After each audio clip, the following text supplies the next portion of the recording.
it really feels skinny. Make sure if you're going to get to demo with these guys, you have some people in there especially on the technology side, that really can ask some questions.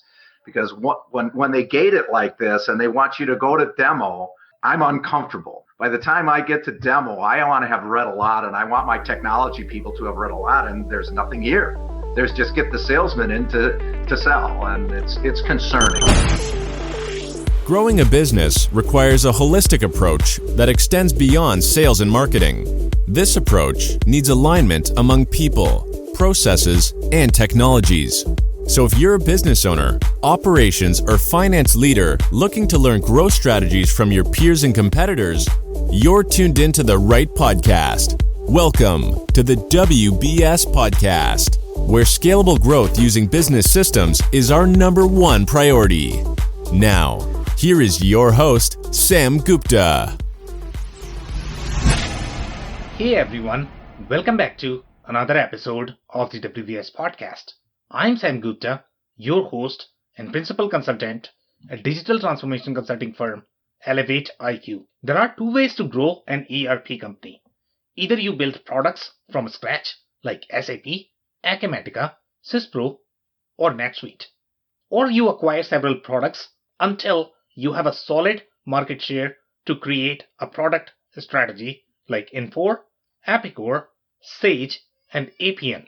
While Infor and Epicor were very aggressive with their acquisition strategy in their early days, they have realized how bad having too many product bases could fire back.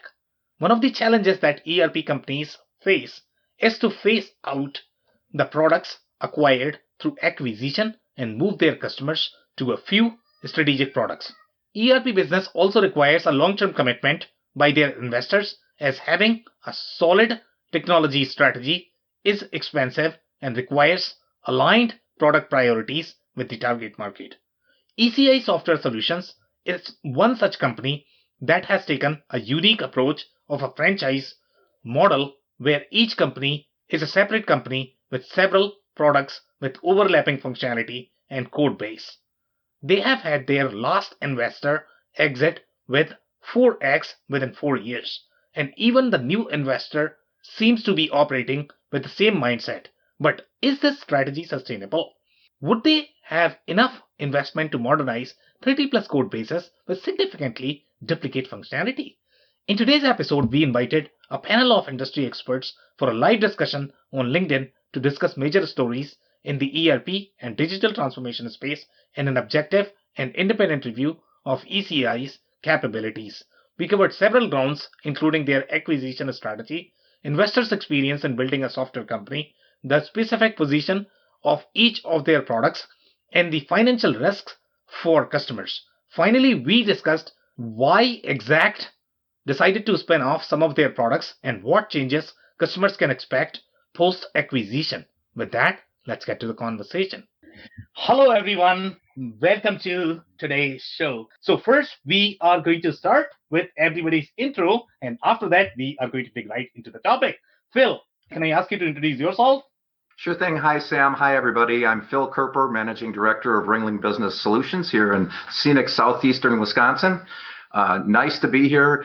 Ringling Business Solutions helps leadership teams and CEOs develop business plans aligned with digital transformation. I've personally been a CEO or president of a mid-market manufacturing company, several of them for the last 25 years, and had a lot of hands-on experience implementing and optimizing ERP. So wonderful to be here, Sam. All right, thank you so much for being here, Phil. Dave, can I ask you to introduce yourself next? Sure. Thanks, Sam. Hey, everybody. My name is Dave Chrysler, and I own an operations consulting business working with owners in the manufacturing, construction, and cannabis spaces, helping them create the systems they need to reclaim their life and grow their business. And I come to you with more than 20 years in the manufacturing space, directly responsible for multiple ERP implementations. Thanks for having me, Sam. Love it. Thank you so much, Dave. Angela, do you want to go next? Thank you, Sam. Hi, everyone. My name is Angela Thurman. I own Thurman Co. in Houston, Texas. We are a project management and supplier assessment company. I have over 20 plus years in technical project management, including supplier selection and risk assessment. And I'm happy to be here, Sam. Thank you. Okay, amazing. Andy, do you want to go next? I'd love to, Sam. My name is Andy Pratico. I've been involved in ERP software for manufacturers for over 4 decades. I've worked all over the United States and all over Canada.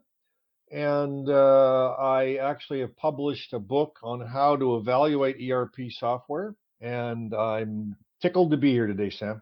Okay, amazing. Thank you so much, Andy, for the introduction. And we are going to jump right into today's stories. And the very first story that we have is coming from Epicor, guys. So I don't know whether you guys remember our discussion when we had the Epicor session. They were working on the Kinetic platform. So right now, what they have done is they have released a new update to their Kinetic platform. I don't know if I recall if they were planning to move their Epicor Prophet 21 to cloud or the Kinetic as well. The Prophet platform is very well penetrated in the distribution space. The Kinetic platform is their flagship product that is very well penetrated in the manufacturing space. Couple of updates that we saw in some of the news that we tried to track in the past couple of weeks. So as part of this update, number one, they have released the integration with KBMax. If you guys remember, it was a very pretty tool. So that's going to be really handy that they have been able to integrate and release with the core platform. This is big for Epicor, in my opinion. Then we also saw that they had signed a deal, I believe, during FabTech for the metal fabrication space, the nesting one, and seems like they have been able to release that as well. So maybe they simply announced during the FabTech, and they were already working on this one before. It seems like it's already part of the release. And they also have connections with Amazon and eBay. I don't know which product they are talking about with these connections, or this is going to be part of the core platform where they are going to share these connections. But seems like Epicor is making really good moves, especially, I'm super excited about their CPQ capabilities, and obviously nesting integration is fairly cool as well. So there's a competitive product called FabTrol that recently has been sunsetted, designed specifically for steel fabrication estimating. So this is a perfect opportunity for Epicor to jump into that new space. I agree. They must be tracking that, or they must be watching that. But yeah, I agree with your assessment. Okay, if we don't have any other comments, then the next news is coming from our friends at Zendesk. And guys, this is fairly similar story that we saw in the last couple of weeks. I think we saw Intuit had acquired MailChimp for a lot of money. And we were wondering, okay, why they paid I don't know, maybe they paid what, if you guys recall the figure, $4 billion, billion with the B. Okay, and here now Zendesk has acquired a company called SurveyMonkey, and they have paid, if my understanding is right here, they have paid roughly $3.5 billion.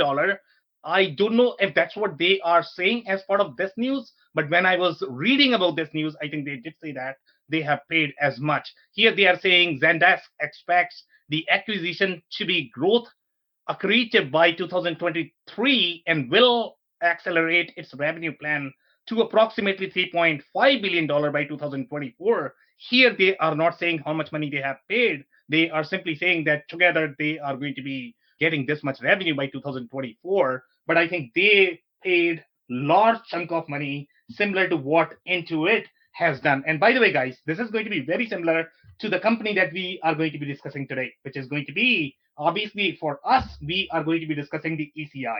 But the major products that ECI is carrying at this point of time are coming from a company called Exact. Okay, and Exact is the similar player in Netherlands as you have here a company called Intuit. They have similar corporate model. They have similar corporate strategy. So these companies, what they are trying to do is they are trying to get into the CRM space. So you have players like Zoho, you have players like Zendesk, you have players like Intuit. They are trying to do the same thing from the Exact perspective. In Europe, they have moved away from the North American market because it's just brutal to compete with companies like Intuit. Everybody knows that. So they are following very different strategies. So here, I'm super excited about Zendesk, especially with this move. Zendesk has been trying to get into the CRM play for a long time. They used to be more of the customer service app, but now they are going to be able to do the CRM, the marketing automation, and I don't know if their plan is going to be to acquire the accounting and payroll as well. That becomes the vertical stack for a lot of companies that can take advantage of this.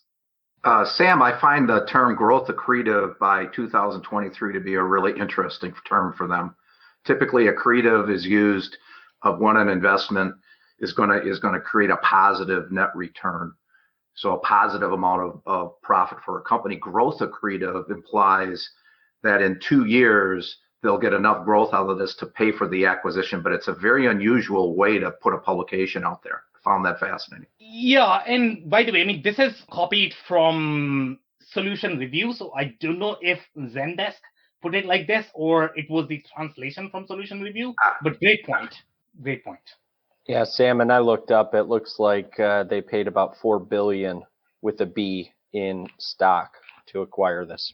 Yeah, thank you so much, Dave. And yes, that's a big number for companies like SurveyMonkey, but seems like that's been the trend. Whether you talk about MailChimp and SurveyMonkey had significant market share overall in the email automation space.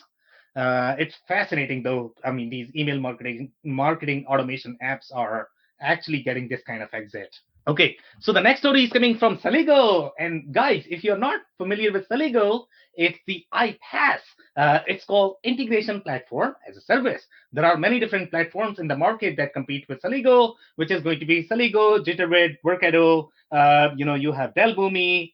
You have a bunch of tools from Informatica. Then the granddaddy TIPCO. These are some of the players that are in the iPaaS space.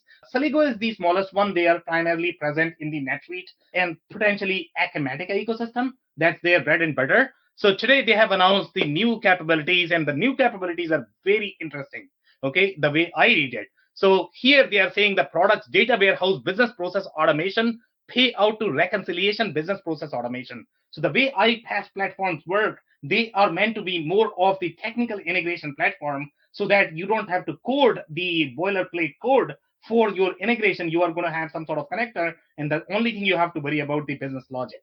Okay, and then you don't have to worry about where it is going to be deployed, how much you are going to pay, how much your Azure or Google is going to charge. So iPaaS actually helps with all of that. But here they are going slightly deeper in their capabilities because they are providing functional capability, which I find a little strange for a platform like Celigo, but maybe they have a play there.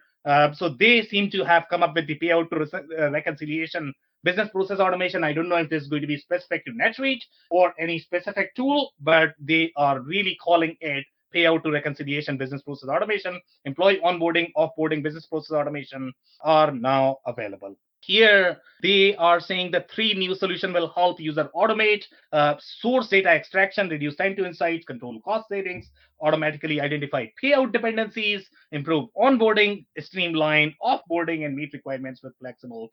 But again, my perspective of this tool is this is a technical tool. Be technical. Why are you growing these vertical capabilities? Maybe I don't understand, but they are doing something very unique. All right, guys. So if you guys don't have any other comments, we are going to move to today's discussion, which is going to be ECI. And guys, if you are not familiar with ECI, I am going to give you a quick brief about how ECI as a company came about, what is their strategy overall from the corporate perspective, what they are doing as of today. So ECI, I find this company mind-blowing, especially in the smaller category, because I always want some sort of professional investors that should be backing a company when you have an ERP system. That's my personal preference always, just because they are going to be slightly more transparent with respect to their financial position. They are going to have some more experience in managing the risky companies such as software, and ERP, in my experience, is very, very risky.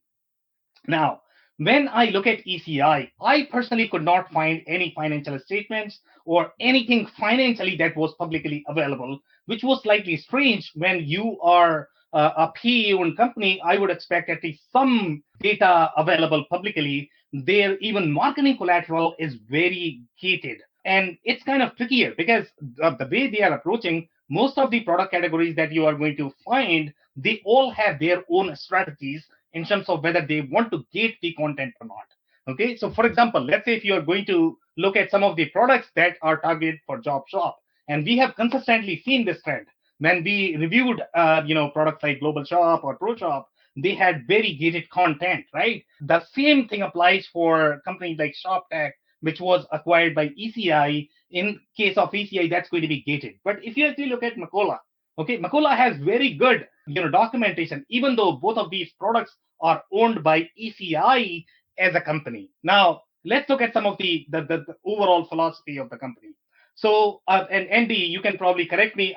I believe until 2016, they didn't have as many products as they have today. Today, they have more than 30 products in their portfolio. In last 3 or 4 years, I believe they have acquired more than 15 products. Okay, so I think this started somewhere in 2017. They became one of the most aggressive overall in terms of their acquisition strategy.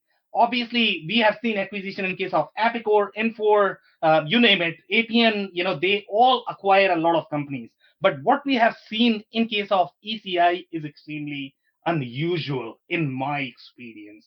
And the reason for that is because they are buying a lot of parallelly competing products. I mean, they compete with each other, and what they are trying to do as the corporate entity is they have very retail mindset, and they are trying to create the individual company.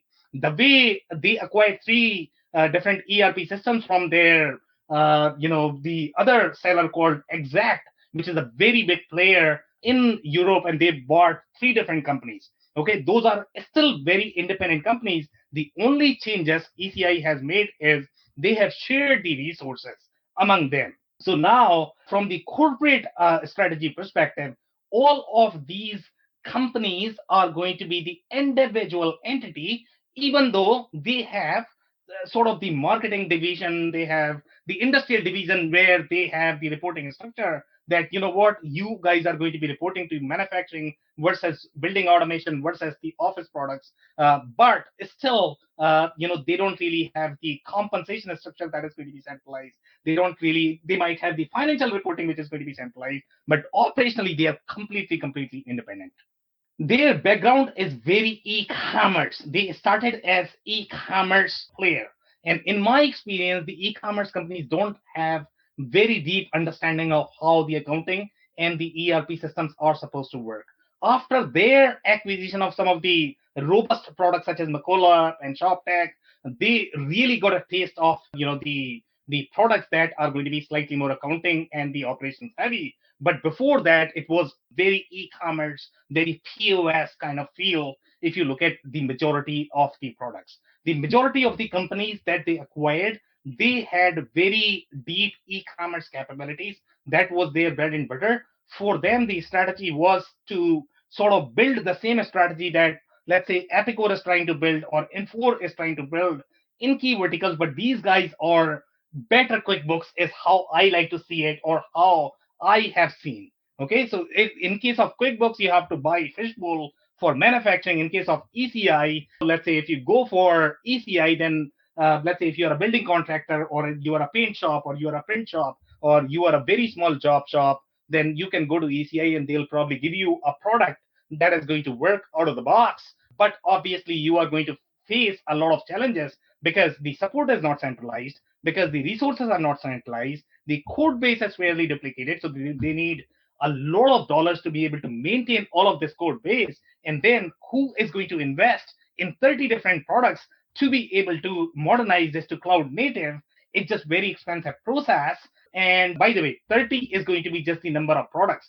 Each of them are probably going to have 10 different versions because you have to support all of them. So now we are talking about 30 times 10, 300 different code bases. Can you guys believe this? That's a massive investment. I don't know a company on the face of this earth that can support that kind of massive investment to be able to innovate what ECI is looking for.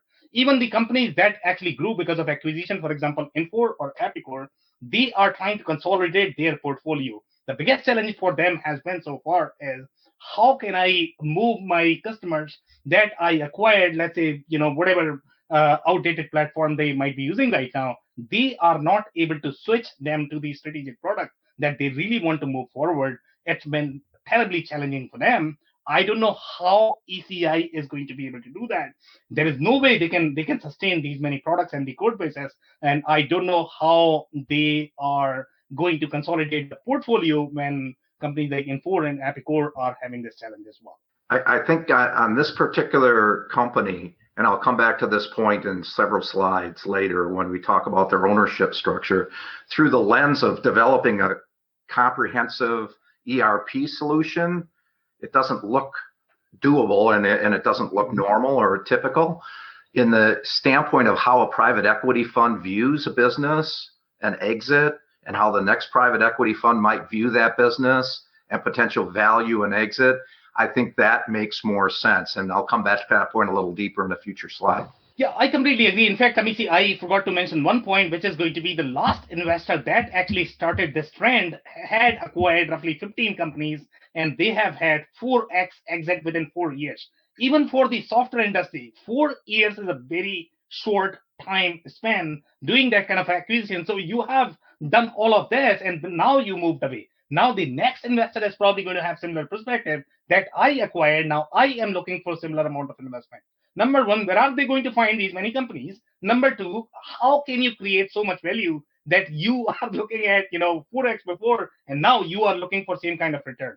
In case of ERP company, you require slightly more sophisticated investor who can invest in the long-term health of the company than simply playing with the transactional mindset. Okay, so if you guys don't have any other comments, I am actually going to talk about the first slide. So here, they started in 1999, okay, as the e-commerce shop. Now, this would be similar to, I think, Infor started in roughly, 2003? So these guys really started as the e-commerce player. And if you look at their acquisition strategy, the product philosophy, their philosophy is still very e-commerce-y.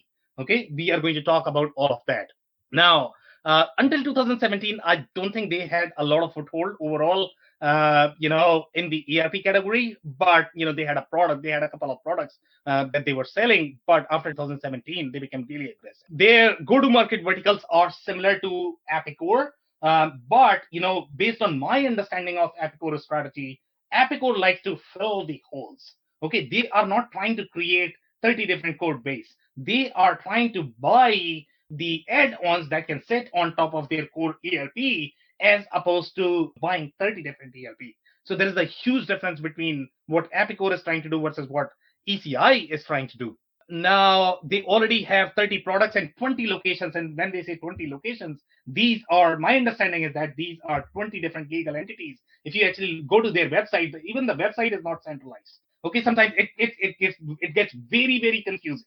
Okay, so when I was trying to look at, okay, what have they done for Macola? Okay, they had a menu option for Macola, but I had no idea that if I want to learn about Macola, then I actually have to physically go to Macola site to be able to find out what is happening with the product, or I would have completely missed everything about that product because there was no sort of correlation of where that product is. When I looked at their website, it was very, very, very chaotic, to be honest, because I could not really find, okay, how these products are going to fit in which market for which size. They had a little bit of description of the industries, but there is a massive overlap in terms of the industries that they are targeting from the product perspective.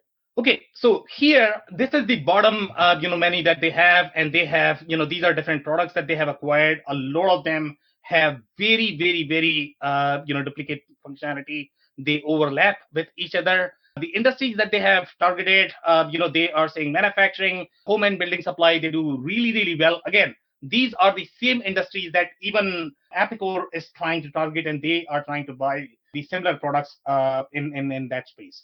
Now, if you look at the top menu here, I thought maybe, and again, I don't know if this is not alphabetical. So Angela, you can be happy about it, I guess, that it was not alphabetical. So in my case, what I really wanted to see is, okay, so when you have the menu positioning from the top, my perspective is going to be Job Boss as your go-to product, okay, because that is the first menu option. And then the other three are tilted towards the right. So I am going to think that these are going to be probably sunsetted because you don't care for these products. That's why you have sort of created the sub-bullet. I don't know why you would create a sub-bullet for the product. So my understanding, and this is how Oracle had done if you actually look at their management structure. Okay, so what they had done for their on-prem product. On-prem products were on the side. They didn't want to highlight them. It was created as more as the sub-menu, and the main menu was NetSuite, Oracle ERP. Those are the two products that they really wanted to go after. So based on this, I would think that, you know what, Macola is probably going away because they don't care for Macola. Okay, Job Boss is the on-prem product, and they have positioned Job Boss and Macola at the similar level. So and they have the cloud native product, which is called Job Boss 2. That's why Job Boss 2 is the go-to product for them. So they are obviously sunsetting the Job Boss product. But does that mean that are they also sunsetting Macola? Are they also Max? Definitely. I can almost guarantee that they are going to kill Max product. Okay, because there's no way in the hell they are going to be able to carry these products. Okay, but Macola is a very developed ecosystem overall, and they had promised to Macola customers that Macola is not going anywhere. We are investing in Macola, and that was the understanding that we got from the partners as well as from the customers. But based on the menu structure, it does seem like they are probably going to be killing Macola as well as Max. But Yeah, well, wait a second, Sam. It says at the bottom that that Max is rock solid, so you know it's going to be around for a while. Are these the same product, Andy? Do you know by any chance? No, I'm just kidding. Yeah, no, they call it rock solid. And let's challenge. Yeah, let's challenge that premise just a little bit. Is this structure that they have because those are 3 customer links, or which is a subset?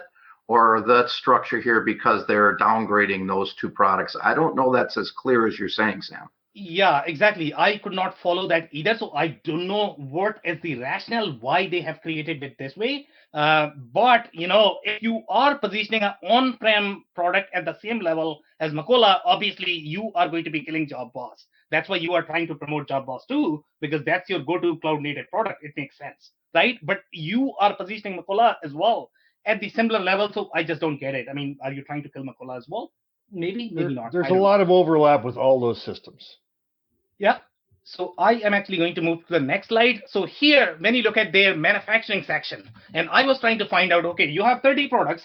A lot of them are positioned for manufacturing. So how are you going to position when, let's say, if a customer is going to come to you? It's all over the place. When you read, for example, let's say if you look at the Job Boss product, okay, so they are saying it's for job shops, make to order manufacturers. Okay, so this is not, guys, this is supposed make to order. When you say this is going to be slightly more complex bombs as opposed to your make to stock or repetitive manufacturing. From the product perspective, the products are going to be slightly easier. They are going to be slightly more volume manufacturing that you see, let's say, in case of automotive. So if you look at the shop tech is positioned for repetitive and discrete manufacturer. So my mind is going to be, okay, so if you are saying ECI E2 shop tech towards the right, meaning this is probably going to be comparable to your Plex market, because Plex likes to play in that specific market. Now, Job Boss is going to be your pro shop or your global shop market. In fact, if you actually look at the E2 product, okay, the way it was positioned in the market, it had similar marketing strategy, similar strategy as global shop. But here they are positioning shop tech as more of the Plex market, when it was clearly positioned to be the competitor of global shop before the acquisition. But here something seems to be changed, so I don't know if they are clear about that. But now, Sam, yeah? that's Job Boss 2. Yes. Okay, so they claim that this is going to support the semiconductor market. No, that's a marketing pitch. And I mean, the semi standards for the semiconductor market, that's a huge take. No, I completely agree, Angela. The Job Boss 2 or Job Boss Squared or whatever that is, that's a recent merger of 2 of their products. And it's what Sam was talking about, consolidation. They had another product called E2 Shop, not E2 Manufacturing, but E2 Shop, and another one called Job Boss, which they merged, and now it come out as their Windows tool called Job Boss 2 or Squared or whatever it is. So I am not sure if that is true, Andy, because when I actually look at the Shop Tech acquisition, that came to them in 2020. Okay, so they are still carrying that product. That, when you actually go to link for E2, you can see that. Okay, but if you are saying that, what, you killed the ShopTech product. Okay, you killed the on-prem because ShopTech is very on-prem in nature. Now Right. you are positioning the Job Shop 2. Job Shop 2 is not gonna fly because jobs. If you look at the Job Shop 2 screens, it's very QuickBooks looking screens. Okay, ShopTech was a very robust product like Global. Okay, when you look Yes. at Global Shop, it was a Correct. very deep product overall from the functionality. So I don't know how Job Shop 2 is going to be a replacement for E2. It doesn't make a lot of sense. All I can tell you is the companies that have already migrated tell me that the Job Boss 2 system is very similar in functionality, not look and feel. Look and feel is different, but very functional as far as E2 Shop, their previous system that you're describing.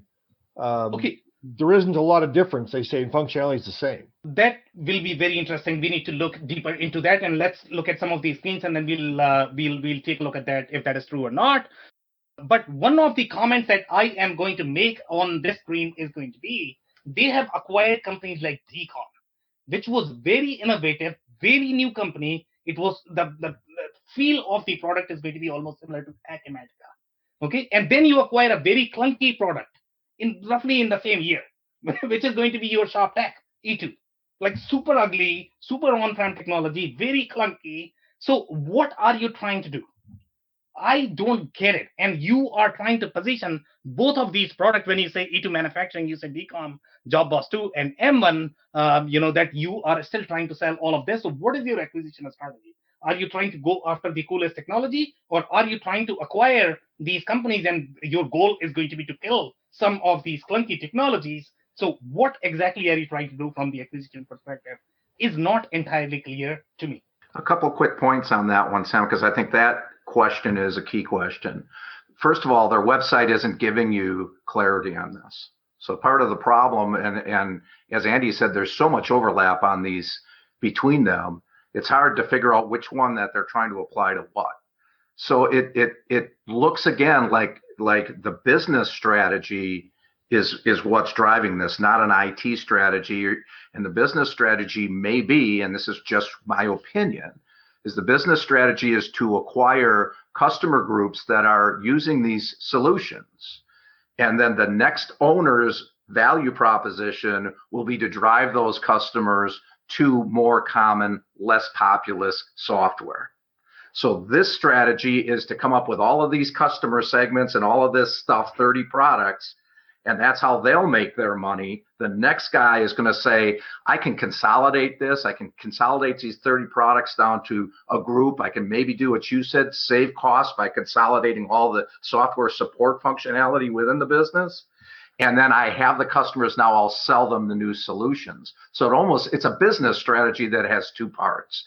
That's just an opinion from looking at how they are, but that would make sense. Yeah, I agree. So guys, now let's look at the E2 solution that you were trying to describe, Andy. So here, this is still, the ShopTech site is still up.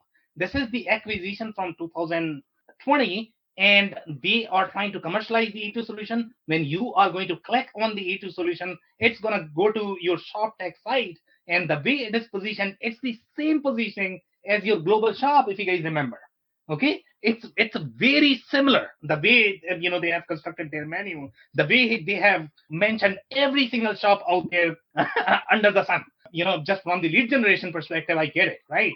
And they have very similar. Even their content is gated. So ShopTech, and my understanding was that ShopTech was competing head to head with Global Shop, but then ECI ended up acquiring ShopTech. So now I don't know. And Andy, you are saying that they are going to kill this product and they are going to commercialize the Job Boss 2 product. Again, I don't think they are similar in capabilities. We'll show you in the screenshot how low or lean the functionality is in the Job Shop 2 product. It's really designed for the customers who are not happy with QuickBooks. They are not able to do the manufacturing, so they should be using the Job Boss product.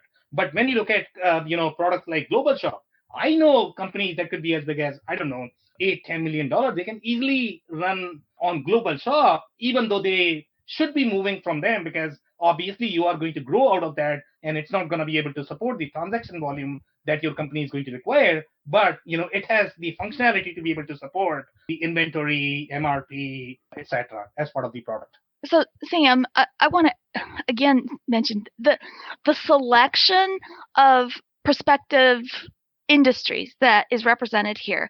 The difference between an assembly shop or a fabrication shop and a circuit board manufacturer is so wide. I just can't imagine putting them in the same bucket and saying this ERP system is going to fit both of you. A circuit board manufacturer has to conform to ICP standards, and that is things like ensuring that the chemicals in your plant are properly stored and inventoried on a FIFO basis, that you've used the correct packaging, you've soldered the boards to J standards, and that every one of your assemblers has been certified, maintained their certification. I don't see this being captured in an ERP system very regularly, and unless it's an extremely robust ERP system. Don't forget perception. Marketing is reality. Good point. Good point, Andy. So Angela, is that because they're not showing you more detail on how they're doing it? Or do you see something here that just really makes you skeptical about what they are showing you? So are you kind of being skeptical because they're not showing you? Because like you said, this would have to be very robust to accomplish that. It would have to be a very robust system to capture all of that. So you're being skeptical that could exist. It's not that they could, and they obviously did not prove that to you with what they provided. I did not see it on their website, but again, I didn't because, as Sam said, everything is gated. I did not provide my contact information to get access to all the demos and so forth. Maybe it's there if I had done that. But my initial review of the website did not indicate that information is there. So just to be clear, guys, some of these compliance requirements, even in the larger systems, you have to build it, even though if they might claim that they are going to support it out of the box, that may not be possible even in case of larger systems. But overall, from the targeting and positioning perspective, ShopTech was positioned as the product that could support complex manufacturing. So when you look at the positioning of Epicor, Infor, the way they like to position themselves as, hey, whatever kind of manufacturing you have, I've got you covered. But that is not, what they are not trying to say is if you are going to go to your semiconductor, I may not have the compliance requirement that you might have for your industry that you have to probably still build on top of the core platform. So ShopTech had similar positioning overall from the product perspective. But obviously, that is not targeted for the kind of companies that Epicor or Infor is trying to target. We need to be absolutely clear that this is really the QuickBooks, global shop, pro shop kind of space. The comparable is not going to be Epicor or Infor because they are much bigger product. They are much bigger product overall in their capabilities, in-housing the transactions that you would need when you are going to be 15, 20, 30, $50 million company. Okay. Well, Sam, if that's the kind of system that I was building, producing, and selling, I would not say, hey, I'm here for you, semiconductor market and circuit board market. Okay, fair point, Angela. Okay, so I am actually gonna move on just in the interest of time. So here we have the office technology market, and this is a very unique market, guys. Okay, they have acquired some of the really, really cool products. I saw a product called DDMS. It was fairly successful with the office dealers, and it's a fairly cool product. All customers love it. So obviously they are going after some of the coolest products that were loved by these smaller companies because they could not get what they were looking for from their business operations perspective in products like QuickBooks or with add-ons on top of QuickBooks. So they used to love it a lot. So they have a lot of different platforms. But guys, if you actually pay attention to the screenshot, okay, of the way their sales orders are, the way their sales order screen is, the way their part screen is, you will get QuickBooks feeling. You will not get ERP feeling. Okay, so these all products were designed for QuickBooks market. It's just that they had the industry flavor, okay, for those markets on top of QuickBooksy apps. So pay attention to the screenshot. So here they are saying that, you know what, I can work with the office equipment dealers, point of sale providers, office equipment dealers here, managed service providers. The managed service provider space is very unique as well, to be honest. The way their business processes are, it's very, very, very different. You have value-added resellers, you have office technology providers. Their business processes are very different, and that's why the product does well in that space. Then this is the product that I was talking about. DDMS is fairly successful product overall in the office space. You have the Red Falcon.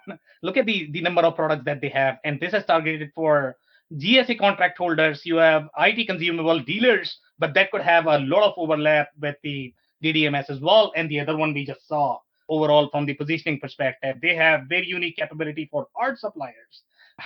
It's just a lot of unique industries that a lot of vanilla ERP may not be able to support, especially in the QuickBooks market. So kudos to them that they are really acquiring all of these products. Then you have the contract office furniture space. Now this is a very tricky space as well, guys. The way their business processes are, because you are going to have these drawings, you have the consumers that are looking at the project, and then oh my goodness, it's a very different market vertical like real estate. So they have a product for that market. But again, guys, this is not the ERP system. You need to keep this in mind. They have designed these products from the e-commerce workflow perspective. Okay, for them, everything is a website. It's not really the ERP system. When you get into the real supply chain, when you get into the real operations, when you get into the real MRP planning, when you get into the real inventory planning, that's where these systems are going to fall short. They are going to have all of the bullet points. Hey, multi-facilities, I can support it. Sure, you can do that, but you are designed for the franchise model where you are going to have two different restaurants as part of your McDonald's umbrella. It is not designed for the manufacturing company where you are going to have site one in the US and another one in Canada. It is not designed for those kind of businesses. So pay attention to the way they are positioning. Sometimes it could be very misleading for the customers. They are going to say, you know what, my job boss is the multi-site, multi-company product. It is not, guys. Okay, there's a lot, significant difference in terms of what a real multi-entity solution is. Okay, this is also a very tricky space in my mind. Each WEC contractors is very, very unique overall in terms of the way their business processes are. So again, they have a thermogrid. If you look at the screenshot, again, we don't have the screenshot of these products, but you are going to have very similar feeling, just like QuickBooks. And then we have the home and building supply. Guys, this is a very unique vertical. Even the mainstream ERPs fail in spaces such as land development. Their business processes are very different. They have the unique entity for each of the projects that they acquire, and then very different processes. So again, even if a product is available in that market, that itself is a huge accomplishment for this company. But again, if you look at the screenshot of the product, you are going to get the feeling that it is going to be QuickBooks. And by the way, if you guys remember, we actually blasted companies like ProShop and companies like Global Shop because of their technology. Okay, but these companies are significantly functionally rich. They might not be doing things right. Okay, but they have the bells and whistles to be able to support the core ERP function, even though from the product perspective, they might not be ERP. But if you actually look at the products from ECI, the majority of them, you don't get the feel of the ERP. You get the feel as if they are more of either the e-commerce app or, my friend Andy likes to call POS. They can do accounting, but it's very limited. Okay, this is also for the land developers. But I mean, if you actually look at these companies, to be honest, when you look at the lot management on your mobile phone, right? I mean, that's a big deal, guys. And this is what these guys like to do. They are going to give you a very attractive pitch based on their product, because you can do the land development on mobile, but my SAP guys are not able to do that. Okay, so they are going to claim that I am probably bigger than SAP. Guys, no. You are not. You are simply trying to position the product in a way to attract these immature buyers, because they don't really have as much experience in buying ERP, doing supply chain planning, doing inventory planning, doing MRP. So your target market is going to be very QuickBooks, less than $5 million, probably maybe 6, 7, but not more than that. Okay, so here is the comparison of different products that we were talking about. So here, Andy, this is the product that we have for M1. This is the screenshot from their site right now. Okay, the down below is the ShopTech product, and these two, as you can clearly see, these are very on-prem product. Now look at the screenshot of Job Boss here. These are the screenshot of the Job Boss, and if you look at the number of fields that you have in the grid, and I believe this is the estimate. Okay, if you are going to look at decent sized ERP system, you are going to have probably 50 fields. These guys have 4 fields, and that's what QuickBooks has. Okay, here, even if you look at the E2 ShopTech, okay, here the number of fields that you are going to have are probably going to be 20, 25. Okay, because ShopTech was the product that was competing with Global Shop, and they had decent functionality to be able to support the manufacturing of a small manufacturing company. But there is no way Job Boss 2 can do that, even though it's a fairly cool product overall from the technology perspective. It has a very QuickBooks Odoo kind of feeling. Odoo would be probably comparable with them. Odoo probably is going to be slightly richer in terms of the functionality the way we saw, but Job Boss is even smaller. Now I don't know. I mean, see, obviously they cannot carry this UI and this look and feel of the product. They have to convert this into the ECI, and this is the DCOM feeling, guys. As you can see, DCOM is a very new product. It almost feels as if you are using some sort of iPhone. And this is what bothers me, that in 2020 you are buying a very clunky technology, and in 2021 you have bought one of the most innovative products. It's small, but the technology is very cool. It's very, very, very small overall from the size perspective, but the way it is done, the way the development is done is amazing in GCOM. There's no question about that. I think all of that presents a challenge, Phil, kind of to your point about, potential business strategy in terms of consolidating some of these customers into new technology. You think about the UI and what people are used to seeing, and a major change from something that feels very desktop-y to what the new technology is, and that's going to probably result in some unhappy customer reviews, would be my guess, and a big challenge from a technology and implementation standpoint. The future challenge there, David, is going to be extreme. This almost looks to me like they excused all the IT people out of the room when they made their decision what they were going to buy. And guys, one more thing. I mean, from the development perspective, it's not that all of these products are really built in the same technology. They are probably going to be using a lot of different databases. They are going to be using different programming languages. So how are you going to keep this talent? Even for the consulting company, that is very, very hard. Okay, you are a product company.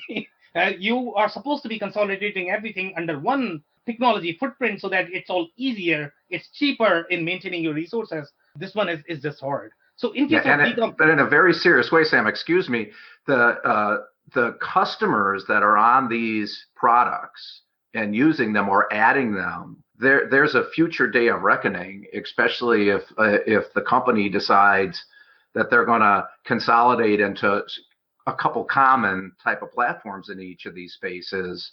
Transitioning off of a product like this onto something else that's completely different is a major lift for their customer base. So you got to be wary going into this. Even if they have a long-term solution that solves this issue, it doesn't mean it's going to be easy for their customers to get to that upgrade. Exactly. I completely agree. And in fact, I mean, they should be slightly clearer to their customers, because it's not fair to the customers if you are not telling them, which products are going to be killed in next 4 or 5 years.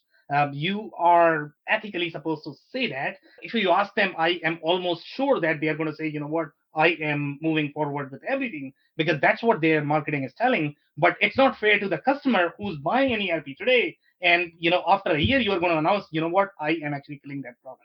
Think of the amount of investment that you have to do on top of these products in making sure that they are able to comply with those industries. Amount of custom development. And by the way, they are running this with their own professional services. So you don't even have a choice. Let's say you don't want to listen to ECI and you simply want to work with somebody outside to be able to maintain that product. You don't even have that choice. They are going to give you a timeline. I am going to give you 6 months. Are you moving out or you are not moving out? If you're not moving out, you lose all of your data. Can you believe this? So it's going to be this bad from the corporate strategy perspective. I don't know if they are going to do that, but that's a possibility if they are not being crystal clear in terms of what their product strategy is, which products are they going to be committing to and which products they are not going to be committing to. By the way, guys, one key feature, and when you are going to look at these products, they are going to have very specific needs that will resonate with the first time buyers. Okay, for example, I have personally never heard of a term called route accounting, and I actually tried to dig a little bit into that. So the way the route accounting works is, so let's say if you are going to carry all of your products in vehicle or a truck, and you are actually trying to sell from that. So visualize ice cream truck, and that is the space they are trying to operate in, to be honest, from the target market perspective. So think ice cream truck, guys. So what ice cream truck does is, they have to sell the ice cream as they move along on the road, and then they have to make sure that they are able to count the inventory. Now, this is a very POS functionality. It is not even accounting, because most of the companies and the customers that I have personally seen, whatever happens in your e-commerce, whatever happens in your POS, I am going to release the inventory towards the beginning of the day, do something, come back and tell me what you sold, and I am actually going to be doing the accounting for that. I don't have time to count every single ice cream as you are selling. So now they are positioning that I can do the route accounting. Now, if you actually compare some of the e-commerce platforms, Papri is a very robust e-commerce platform from Israel, and they don't claim themselves as the ERP. ECI is actually claiming themselves as the ERP, but they have all of this functionality. They are going to have your GPS. They are going to have your route compliance. They are going to have your trade promotion. They are going to have inventory management. In fact, if you actually remember the Epicor acquisition of the paint shop, in that they had the purchase order capabilities. They had a little bit of counting from the inventory management perspective, right? But that is very POS centric functionality. But these guys are actually trying to sell as the accounting app when it should be really the POS or the e-commerce app, in my mind. Okay, one of the things, guys, they have one of the most beautiful solution, okay, called Macola. And I was almost going to miss this because I had no idea, how to find it. I was looking at their website and I have no idea where Macola is right now. If you actually look at Macola, to be honest, Macola came from a company called Exact. And Exact is a very, very, very reputable developer, okay, of the apps. They are almost like Intuit. Okay, if you look at the quality of their products, all of them are amazing. You look at Job Boss. The reason why Job Boss looks so good is because you hire quality developers, you hire quality architects. It's going to have very different feeling. Now, if you are going to look at your ShopTech hired a bunch of local guys who didn't know what they were doing. So obviously, it's probably going to look very ugly. So this Macola product is almost comparable to SYSPRO. Can you believe this, guys? SYSPRO has only one product. You don't need 30 products to serve your customers. You can build flavors to serve these industries to be able to serve all of them. You didn't have to buy 30 different products to be able to support them, but for some reason Macola is actually downplayed overall the way the website is positioned, but the other products are very well highlighted the way they are approaching the market. Now we are going to look at some of the news and the press releases that they have done.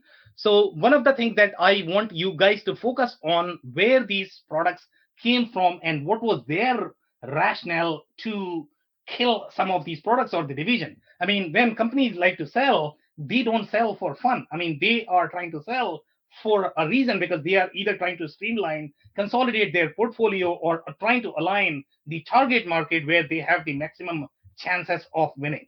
So in case of Exact, the reason why they got rid of these products, because they saw the trend that in the consumerized space, for example, when you have companies like Intuit, the ERP play was not going to work.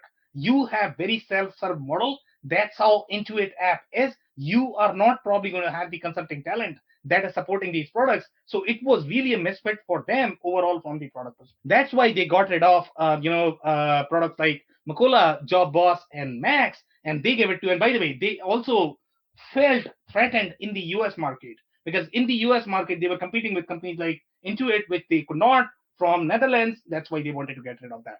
So from their corporate strategy perspective, it makes complete sense how they wanted to actually penetrate the market.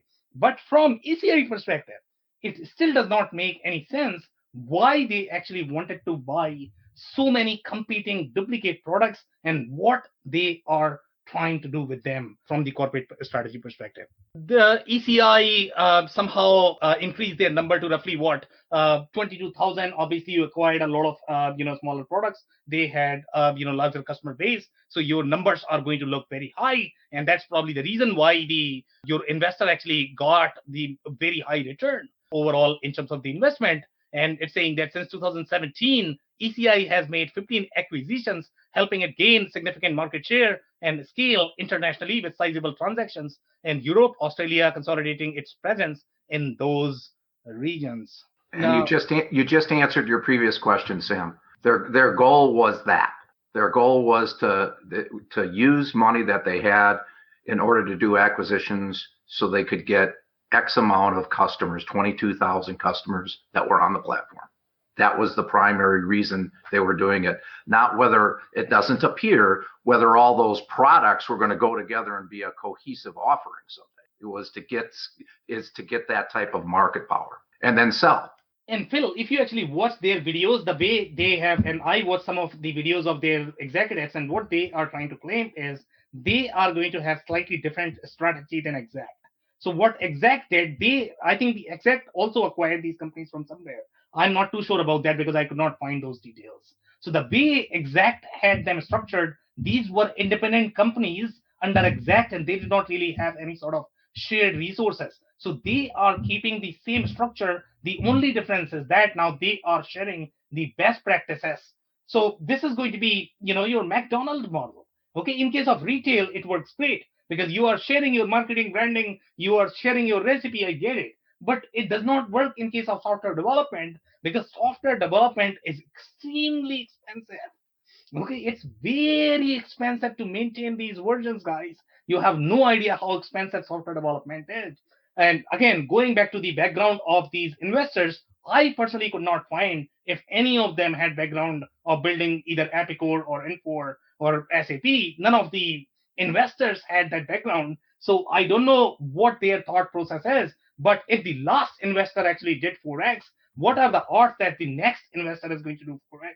And what are the odds after that? So I don't know what if this strategy is really sustainable from the corporate strategy perspective. Well, and Sam, just to put the impact number is not a 4 times multiple. The impact number is a 55% internal rate of return. That's a home run number. Yeah. And the thing about IRR is it's a time sensitive thing. So the longer that you keep an asset, the harder it is to get an internal rate of return number that's high. 30% IRR are nice numbers. 55 is a beautiful number. Now, maybe not for them. I don't know what their goal was, but Apax knew what they were doing. They put their money in and they got it out. So financially, if you actually do this makes complete sense. I get it. But as a customer, would it make sense for you? If software companies are not supposed to be, operated the way investors operate in the traditional business. It's a very different business model, guys. It requires very long-term commitment to be able to build on these technologies, because if you want to port all of these products in the cloud native technology, it's a massive investment. You cannot take quarterly approach for software development. I don't know. I mean, I've been doing this 20 years. I don't know how you are going to take the quarterly approach with the transformations. Typically, you are going to have 10 years plan. Well, and that's what I think is fascinating about this. When we look at the current owner, the next owner, of where they're from and what they're going to do, it's going to be fascinating. Exactly. So, guys, some more details here overall, in terms of their journey. So this is the ShopTech acquisition, and this was the Connecticut based. And they were targeting, as you can see here, they were targeting the job shops and make to order. And now, if you actually look at their positioning, the way ECI has changed their positioning, in the other slide, they are saying this is for the repetitive, because now I have another product that is going to be, positioned for the job shop. So originally, ShopTech product was really positioned in the same category as your global shop, pro shop, because that was their target market. That's how they operated. It was a very comparable company. But now they have changed the positioning of the product for some reason. So either they didn't know who they were selling to because the product was supposed to be sold to, repetitive manufacturing, or these guys don't know what they are doing. So I don't know what is going on here. Okay, so here you have the quoting, scheduling, purchasing, shipping, accounting, allow them to run their business more efficiently and profitably. ShopTech will join ECI's manufacturing division, which serves small to medium sized discrete manufacturers and job shops worldwide. They are extremely clear here. But if you actually go to the new positioning from ECI's perspective, they are saying, no, no, no, no, no, no, no, no. ShopTech is not for that. Okay, I have my job boss for that market. Okay, I am actually gonna. If you want, if you are in the repetitive market, then I'm gonna sell you ShopTech. So I don't know. I mean, there must be a lot of competition among their teams, because these companies are completely different. Now, here some more news about that return that Phil was mentioning. So Apex Partners has pocketed a return multiple of over 4 times. Okay, the exec has also generated and the 55% return that you were talking about, Phil, which is, I agree, it's a home run from the finance perspective. But again, I have never seen this aggressive strategy with any software company, even with the companies that were super aggressive with their acquisition. Apex first invested in the company in 2017. By the way, it's not that, I mean, they had the minority share. They sat on the company for 16 years before they, went full blown the way Coke did for Infor. They had no idea what they were doing. They came in 2017. I'm going to math in on a spreadsheet. I'm going to get this return and I'm going to walk out in 4 years. So financially, this is brilliant. It's wonderful. But, from the product and customer perspective, it's questionable. Today, the company, which has 1,700 employees, serves over 22,000 customers globally across its offices. The acquirer, the Leonard Green, was not immediately available for comment. This is the LA firm. Again, when I researched on these guys, I could not see that they had any sort of software experience in the investment firm perspective. None of their investment were, related to this. They wanted to acquire more of the e-commerce companies, I guess, or the fast-growing companies. That was their philosophy, but I don't believe they had really they had any experience in building these software companies. I looked for that. I didn't see it either, Sam. Leonard Green looks to be a retail focused private equity fund, 50, 60 billion, decent sized fund. But I couldn't find, it doesn't mean that doesn't exist, but I could not find any software investments that they had made. Exactly. So now let's look at some more things about Exact. And I always like to look at, okay, when the buyer and seller both are moving from the market, everybody has their own perspective. Obviously, they're going to be super positive because they don't want to hurt their positioning, but you can read between the lines in terms of what Exact is doing and why they are selling. So here, this is the press release from Exact. And here they had said that, Exact has sold the 3 US subsidiaries in its specialized solution division to global technology company ECI Software Solutions. The division, which consists of US subsidiaries, the Macola, and by the way, these are the products that are really pretty, guys. These are really good products. If you look at the quality of the Macola solution, it's brilliant. It's amazing. It's phenomenal the way it is built. By the way, it is actually built over Microsoft platform. Can you believe this? And that is the only product that in their portfolio is actually built on top of SQL Server. So if you look at the quality of the Macola development, because again, when Exact is going to develop the same solution, it's going to have very different quality, of the development, but it's not going to be same for your ShopTech. In fact, ECI M1 is a fairly outdated solution in my mind. It's nowhere close to be comparable to your Macola. Now here, all of the three products, and including your Job Boss. Job Boss is a beautiful, organized. When you look at it, it feels good, even though it is positioned for the QuickBooks market, but it is at least organized overall from the product perspective. Now look at the business model of Exact. They have never positioned themselves as the mid-market company. They are 2,000 employee company, guys.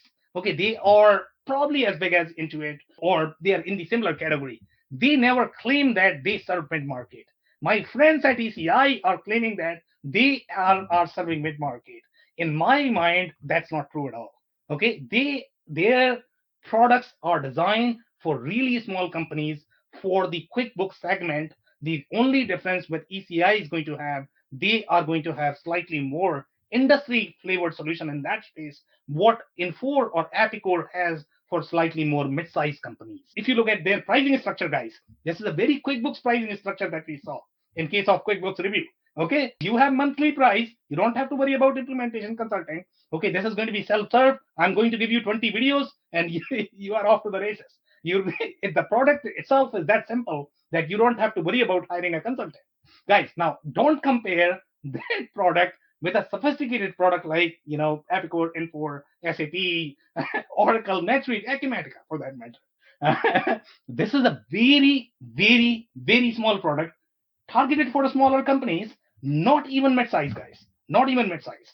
Okay, smaller companies, they are presenting themselves as the mid-market. They are not designed for mid-market. Their competitor is going to be Global Shop. Their competitor is going to be Pro Shop. Their competitor is going to be Fishbowl. Their competitor is going to be Mises, and that's going to be below $8 million, in my opinion, or probably lower than that. But after that, you should be moving out to slightly richer product that can do better inventory planning, better MRP planning. Well, Andy, I'd be really interested in hearing because what the theme that I heard technically on this, we kind of hit the business theme, but technically on this was a lot of breadth, but where's the depth? Do I have that right? Is that basically what you see when looking at this portfolio of products? That's exactly correct. They'll claim to be able to be a fit for pretty much everybody, but when those naive first-time users, first-time ERP companies purchase these systems, it doesn't take them long before they find out they're fairly limited. I've replaced many of the ECI products in the past, and usually it's because the companies are a little more complex, like multiple level BOMs that want to do shop scheduling and things like that. And even though the brochure says these ECI products can do that, the actual companies had challenges, couldn't get it to do it. But it appears that they're kind of focused in, for each one of these verticals, focused in on maybe a specific pain point that they're starting to do some development and marketing around to try to bring people to, kind of to your point, Andy, right, to try to bring in some of those new naive buyers that don't understand how to really articulate the questions as it relates to their business processes. And because they are doing a really good job of taking one maybe pain point in a very specific vertical and not only marketing to it, but maybe developing some high level solution to that, it's very easy to kind of get engaged with that and think that this is going to be a long-term solution. So one of the things that I noticed was with the E2 manufacturing product, they claimed that this product was targeted to the aerospace and defense parts builders, and that this has an add-on that will allow the customer to conform to ISO standards. It's called the E2 Rapid Document System add-on, and it listed a number of document generation features. And I just think that it's important that customers understand that if they are considering ISO certification in their growth, that it's important not only to generate those documents, to have those processes in place, but in order to achieve certification and for an ISO audit, you not only have to produce documentation of your processes, the auditor is going to want to see evidence of your history of following those processes, that those processes have to prove it. You have to prove it. They have to have been adopted, and you have to be practicing those processes and show the auditor evidence of your history of following those processes. So just generating a document is not going to really help you a great deal in achieving ISO certification or passing an audit. It's a very small percentage. It's a very small percentage. It's required. Yes, it is required. But it's not going to get you there. It's not the big win. It's not where you fail the audit, right, Angela? No, you fail the audit when they try to test the system and they find that it wasn't doing what your processes said it was supposed to. Right. So if you don't have like 3 years worth of evidence that you've been following the documented process, you're not going to get certified. So, guys, obviously, I know a lot of shops that are running, on ECI or Global Shop, and they are AS certified. So, Right. Phil, you are telling me that, the auditors are actually going to look at your system and they are going to see whether you really have the evidence of this data. But obviously, we all know that fundamentally these products have those deficiencies, that it's not going to have the traceability that a regulated company is going to require. In fact, the documentation is the least important part, and you can probably have that manual process. Even the bigger companies, you don't require documentation to be automated. You can do it in Word. What is more important is going to be your data, and that data piece is missing. But you are saying that these auditors are actually looking at the system, but somehow they are approving it. I don't get it. Well, I've been through many ISO audits, and what that auditor is going to do is they're going to read what your process is, and they will look at your documentation, and then they're going to go out into your business and they're going to see if you're actually doing it. And they're going to do that by actually working with the people and say, go do that. And are you following what you're supposed to be following? Exactly and to right. Angela's point, there's a lot of proof, and that's just during the audit. Then they're going to want to look backwards into your process documentation and say, now prove to me that you've been doing that all year. And that's, I think, Angela's core point. It's not even promising that they're providing that. It's just implying that this is going to get you ISO certified or help you with giving you a very small piece of what that actually means. The key word is it'll help you. It's the first and maybe 10 steps to get you there. Right. So there may be a template on the process to document how you solder, and but if your team is not J standard certified, and if they are not actually following the J standard, you're not going to pass the audit. Right. So, I mean, I think that's an example that we saw almost across a lot of what this company is putting out there of where there needs to be depth, or where they at least need to show you that they understand that depth. They're just giving you enough, to David's point, they're just giving you enough to say, hey, I got to be ISO. Okay, these guys are going to at least help me, and they're implying they're going to take you well down the road, and they're not showing any proof to the ISO standard conversation. They're not providing proof that they're actually going to provide you with what they're implying they're going to. They know how to spell ISO. Yeah, which is nice. It gets back to a lot of the points, we've made this point several times throughout these, but it, again, just to me, illustrates and highlights the importance of understanding what questions to ask, and to not stop at that high level, because when you stop at the high level, you get, I don't want to say fooled by, but it's very easy to be convinced by the marketing speak, instead of digging deep and finding how much depth there really is. And kind of back to your point, Angela, perhaps some of this stuff exists behind the gate. We don't know. So to be fair, there is a potential that there is some more depth behind there. But again, it is very, very important for potential purchasers throughout the process to be asking these questions to find out. And Sam, I had a question for you, because something you brought up on the SQL Server side, with only one of their products being built on that infrastructure.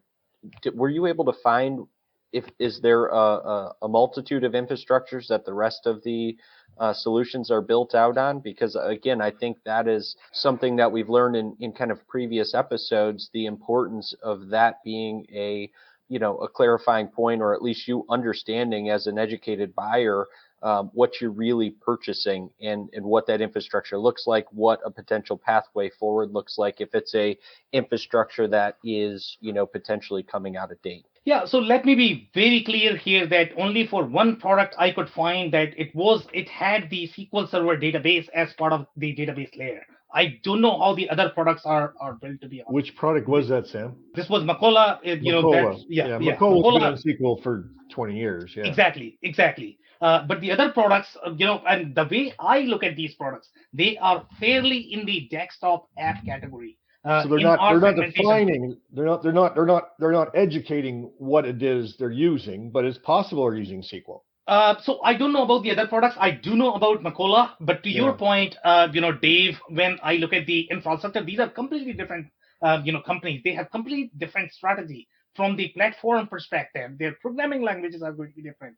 Their infrastructure is going to be different. So they are not deployed just on one system. They all are going to have very different strategy overall from the infrastructure perspective. But again, these all products except Macola is going to be slightly more sophisticated products like SYSPRO, to be honest. SYSPRO was the first ERP system that we had mentioned that, that's a real ERP system. When you go to a stage when you are $8 to $10 million on Macola, you can probably do 15-ish, 20 or maybe more, because it's a beautiful single tenant product backed by a very good technology. It's very good product, but at the same time, the other products are not the same. They are very different. In the details. And guys, one final point that I want to mention here is, when you buy an ERP system, you are going to be buying this for 5-10 years. You are going to be investing significant amount of your own money, because you have to build that industry functionality on top of an ERP system. And when you are not sure what is going to be the future of the product or the company in the next 4 years, because the investors who are going to be investing the money in that company is going to decide, what is going to happen to your product. So I don't know how much risk you guys are going to be putting into that. Obviously, ECI is a very sophisticated, PE firm. At least it is backed by a private equity firm. But given a choice, let's say if you were to choose between ProShop, Global Shop, or ECI, would you rather feel comfortable choosing something like ProShop or Global Shop, or would you rather go for ECI? Kind of a rock and a hard place. Well, and I think there's two huge issues with this particular platform and this group of products, and one of them is that the owners are from the retail space. That's what they know. You ask yourself, well, why pay a premium, a big number for this? Well, it's an opinion, but it would make sense to sell software into the space they already know, which is their retail space. And then you look at, from an IT standpoint, as a customer buying this, how do you scale? To your point, Sam, when you get to that 4th, 5th, 6th years, there's no evidence here that these are going to be able to scale, and there's no real evidence they provided us that they're going to be able to consolidate these into a good solution with depth in the areas they're talking about. So it really feels skinny. It really feels, I would say, make sure if you're going to get to demo with these guys, you have some people in there especially on the technology side, that really can ask some questions. Because when they gate it like this and they want you to go to demo, I'm uncomfortable. By the time I get to demo, I want to have read a lot, and I want my technology people to have read a lot, and there's nothing here. There's just get the salesman in to sell, and it's concerning. But don't forget, Phil, the companies that are buying these types of products are not the ones that you would be the CEO for. That's very, very good point. But guys, one quick clarification there. So the only reason why I brought that point is because we had the pitch of the family owned company in case of, let's say, Global Shop. Now, if you are actually going with the family owned company, to be honest, they are not going to be selling their products or the company that easily, to be honest. Okay, in the next 4 or 5 years. But when you have these financially aggressive people who are looking for their exit in next 4 years, it's a very, very, very uncertain position to be in, to be honest. So I would rather go for systems like ProShop or Global. I don't know, what is their exit plan is. I mean, they could be equally risky, but this is surefire risk. Because the way they are moving in the market, they are trying to exit in next 4 years. And who is going to be buying this company in the next 4 years is going to decide what is going to happen to all of these products. Amazing, guys. So thank you so much for joining today. On that note, thank you, everybody, for your time and insights. Thanks, Sam. Thanks, everybody. Thanks, all Sam. have a great day. Thanks, everybody. Thank you. I cannot thank our guests enough for coming on the show, for sharing their knowledge and journey. I always pick up learnings from our guests, and hopefully you learned something new today. If you want to learn more about Andy Pratico, head over to essoft.com. It's ESSOFT.com. If you want to learn more about Phil Kerper, head over to ringlingbusinesssolutions.com. It's ringlingbusinesssolutions.com. If you want to learn more about Angela Thurman, head over to thurmanco.com. It's THURMANCO.com. If you want to learn more about Dave Chrysler, head over to thechrysler.club. It's THECRYSLER.CLUB. Links and more information will also be available in the show notes. If anything in this podcast resonated with you and your business, you might want to check other related episodes, including the interview with Rich Said, who describes his journey and the pitfalls of implementing 6 ERP projects throughout his career. Also, the interview with Randy Johnston from K2 Enterprises, who discusses why process documentation is essential to manage growth. Also, don't forget to subscribe and spread the word among folks with similar backgrounds. If you have any questions or comments about the show, please review and rate us on your favorite podcasting platform or DM me on any social channels. I'll try my best to respond personally and make sure you get help. Thank you, and I hope to get you on the next episode of the WBS podcast. Thank you for listening to another episode of the WBS podcast. Be sure to subscribe on your favorite podcasting platform so you never miss an episode. For more information on growth strategies for SMBs using ERP and digital transformation, check out our community at WBS.rocks. We'll see you next time.